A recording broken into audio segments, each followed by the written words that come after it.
नमस्कार सांग मैंने देखो इटा आज हूँ आम पुनी चैत्र पुनी आउ चैत्र पुनी दिन आम गाँ इटा पूजा धजा हेसी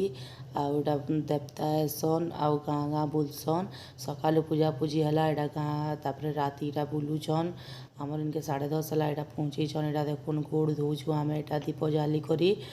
शंकर घर बाटे इटा रखसन पूजा करसु आम गोड़ धोई करी तापर देवता के भी आम पूजा करसु आ देखो इटा माँ पूजा कर सारे एवं मुझे गोड़ टे धोई नौ जा चाउल टे झिटी कर इटा पूजा करुचे आता ही काणी कुसुमे पूजा बोलसन आपण गाँव में हेसी सांग मैंने आमर गाँ थी तो यहाँ वर्षक 2 थर हेसी 2 पुनी के आटा सबुआड़े इटा बुलसन देखो इटा देवता है सकालू इटा देवता है सबुआड़े बुलीछन इटा और चाउल इटा मंत्री कर दौन इटा माँ के आमकर दुख सुख कहसन सांग मैंने केनता लागला मोर वीडियो सांग मैंने